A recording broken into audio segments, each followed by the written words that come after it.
जय गुरु जी। शुक्राना गुरु जी की प्यारी प्यारी संगत को जय गुरु जी। संगत जी प्यारा सा सत्संग सुनाएंगे अंकल का।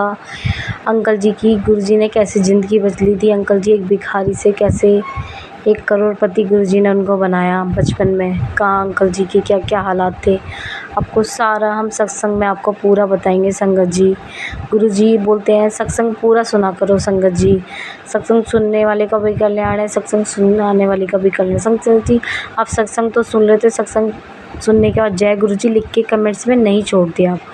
ज़रूर आप संगत जी सत्संग सुनोगे, गुरु जी को जय गुरु जी लिख के ज़रूर कमेंट्स में भेजना और लोगों को भी ये ब्लेसिंग भेजना गुरु जी की।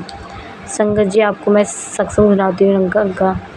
संगत जी अंकल थे, छोटे थे। हाँ, तो उनकी मम्मी थी, उनकी मम्मी बोलती थी मैं तेरा हमेशा ख्याल रखूँगी। संगत जी उनकी मम्मी को बुखार चढ़ गया, 1-2 दिन हो गया। वो ज़्यादा अमीर नहीं थे, नॉर्मल लोग थे।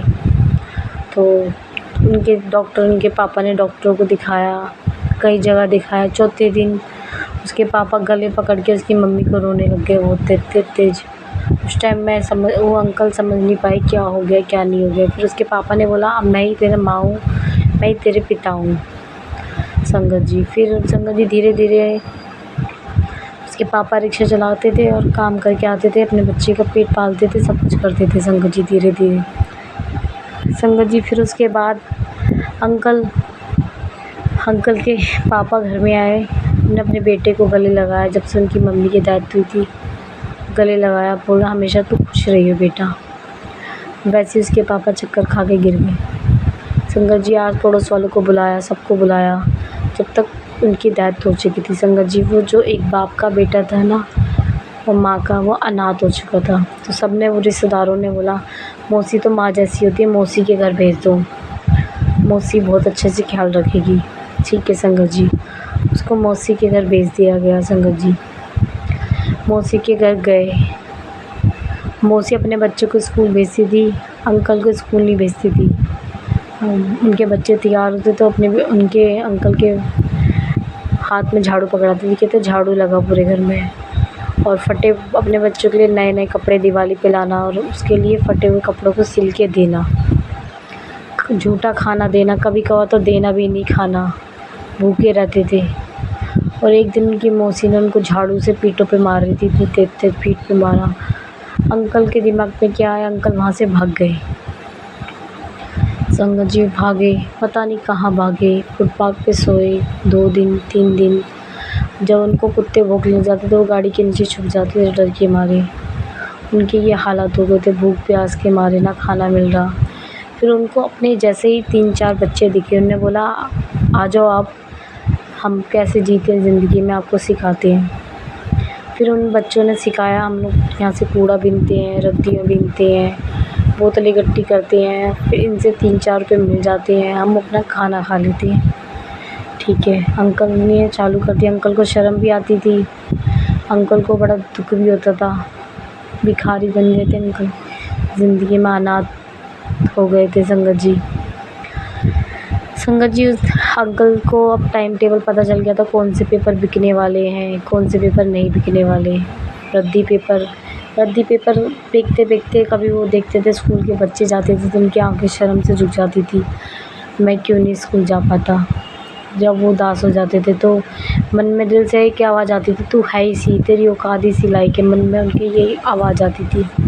संगत जी कभी किसी बूढ़ी अम्मा को देखना तो लगता था उनके पीछे पीछे, अंकल को लगता था मैं इनके पीछे पीछे जाऊँ मेरी दादी की तरह। किसी को बेटे को माँ को ले जाते हुए देखते थे, वो अपनी माँ को याद करते थे। संगत जी धीरे धीरे अंकल जी को यही काम की आदत पड़ गई। अंकल जी कूड़ा बीनते थे, कभी कभार 10 रुपये मिल जाते थे, कभी कभार पेट भर जाते थे। और हमेशा यही दिल में ठोट रहता था, कब मेरा थैला पूरा भरेगा, कब मैं पेट भर के खाना खाऊंगा। संगत जी उसके बाद अंकल जी को कूड़ा बीनना, अंकल की पढ़ाई लगने लग गई, परीक्षा होने लग गई और वो कूड़े उसको अंकल जी को उनको रद्दी वाला उनका मास्टर लगने लग गया। अंकल को ज़िंदगी में यही अंकल की वही हो गई थी पूरी कहानी। फिर एक दिन संगत जी अंकल जी कूड़ा बीनते गिनते बड़े मंदिर के पास पहुंच गए। बड़े मंदिर के पास पहुंच के देखा यहाँ पे तो बड़ी बड़ी गाड़ियाँ जा रही है, लंबी लंबी गाड़ियाँ जा रही हैं और कोई भी नहीं है, बिल्कुल शांत है सब कुछ। तो अंकल जी वहाँ जाके दीवार के सहारे बैठ गए चुपचाप। तो वहाँ से एक अंदर से आंटी आई। उन्होंने बोला, बेटा भूख लग रही है आपको, खाना खाओगे? उन्होंने बोला हाँ।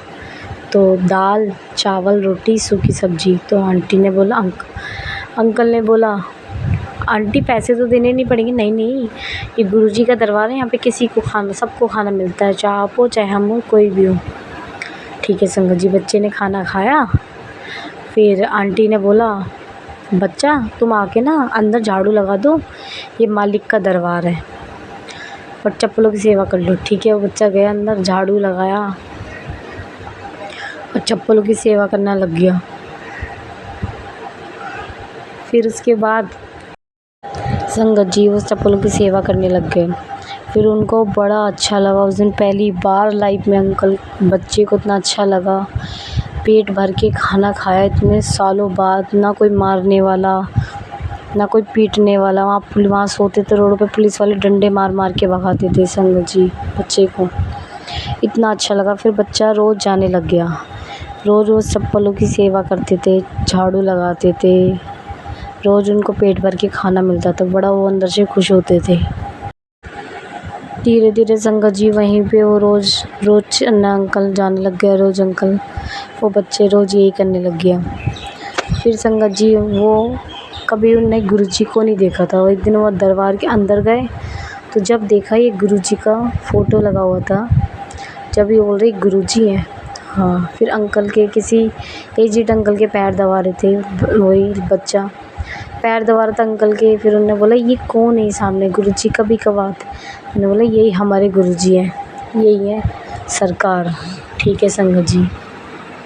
धीरे धीरे संगत जी फिर उनको गुरुजी की आज्ञा से एक बच्चे को रूम मिल गया वहीं पे, छोटा सा पीछे बड़े मंदिर में पीछे की साइड एक रूम दे दिया, जहाँ वो सेवा करते थे। मंदिर में संगत आने से पहले सफाइयाँ करनी होती थी, झाड़ू लगाते थे, अच्छे से सजाते थे मंदिर को। फिर संगत आती थी संगत जी। फिर संगत जी उनको जो रूम दिया, वहाँ पे एक छोटा सा पंखा लगा हुआ था और छोटा सा रूम था। उनको लगता था महल दे दिया गुरुजी ने, महल मिल गया। बहुत बहुत शुक्राना गुरुजी, आपने इतना बड़ा महल दे दिया। दिल में तो देखो वही लगता है जहाँ वो रोड पे सोते थे, उससे बहुत अच्छी चीज़ दी गुरुजी ने संगत जी।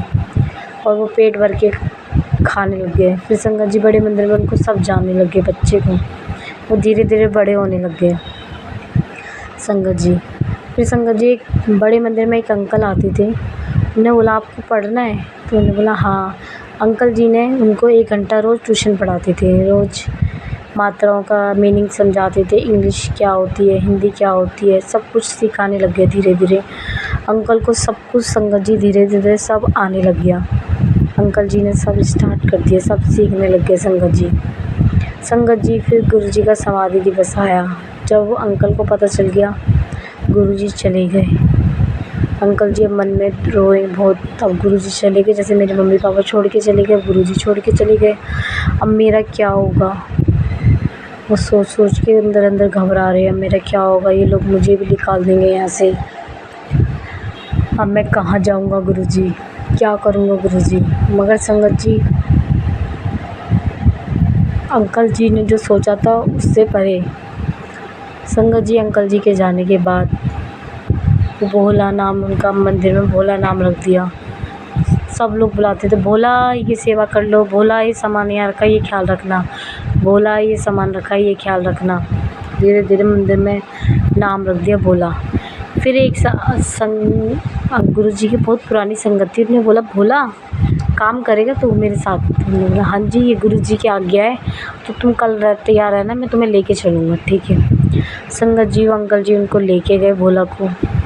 वहाँ पे पहले अंकल जी को यही बोला, अंकल जी ने, तुम्हें गुरुजी की ये सेवा है, जहाँ तुम्हें लेके जाऊँगा गुरुजी की सेवा करके करना। वहाँ पे अंकल जी को काम करना सिखा, क्लीनिंग का काम दिया, क्लीनिंग करना, बाथरूम क्लीनिंग करना, ये सब क्लीनिंग करना संगत जी अंकल जी ने करना स्टार्ट कर दिया।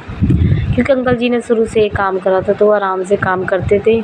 और वहाँ पे इनको वहाँ पे एक रूम मिला हुआ था, सर्वेंट रूम मिला हुआ था, रहने के लिए वहाँ रहते थे। और अंकल जी हर वीरवार को बड़े मंदिर जाते थे अपनी चप्पलों की सेवा और मंदिर में झाड़ू लगाने की सेवा ज़रूर करते थे संगत जी। संगत जी फिर धीरे धीरे संगत जी अंकल को 6 महीने हुए। फिर साहब ने जो गुरु जी के वो थे, उन्हें अंकल थे जो उनको वहाँ ले गए थे अपनी फैक्ट्री में। अंकल ने बोला अब तुम्हें ना मशीन चलाना सीखो, कैसे चलाते हैं।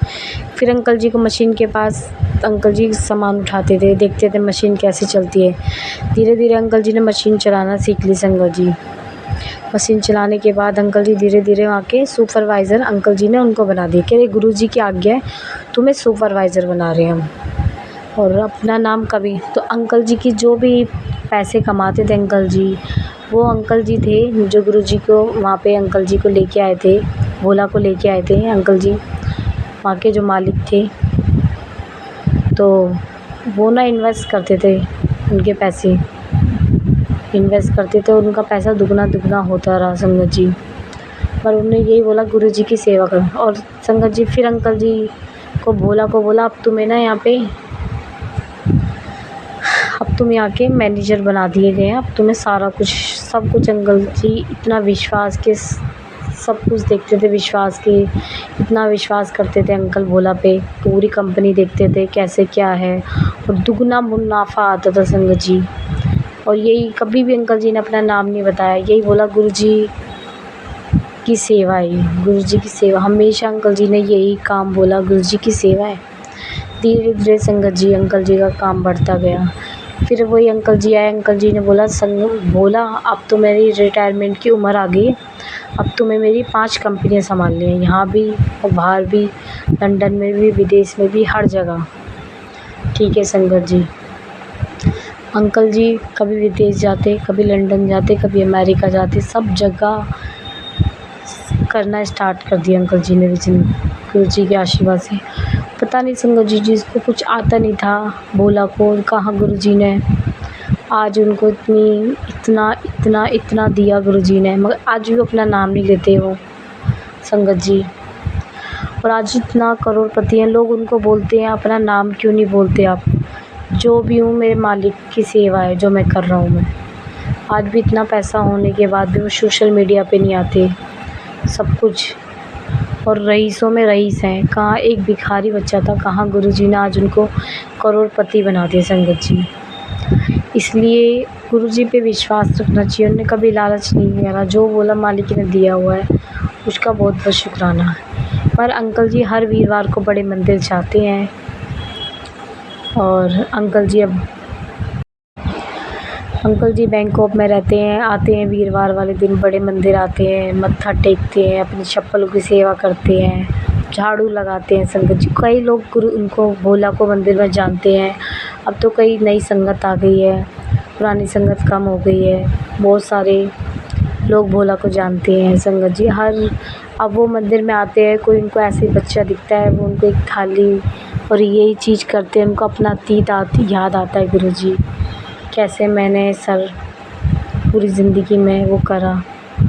इसलिए संगत जी इस सत्संग से आपको कोई प्रेरणा मिली हो संगत जी, कैसे गुरु जी ने अंकल जी की किस्मत बदली। अंकल का यही है, आप ज़िंदगी में कभी हार मत मानो, गुरु जी पे पूरा विश्वास रखिए संगत जी।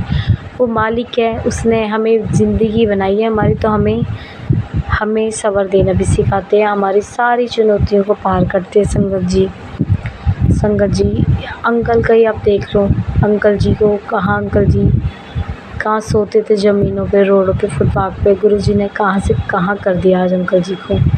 इसलिए संगत जी गुरु जी पे पूरा विश्वास रखिए संगत जी, गुरु जी पूरा हल करते हैं। कोई आपकी परेशानी आ गई है, गुरु जी हम सोचते हैं ना, हाँ गुरु जी हमें ये परेशानी हो गई, अब जिया नहीं जा रहा, हम सुसाइड, ऐसा मत सोचा करो संगत जी।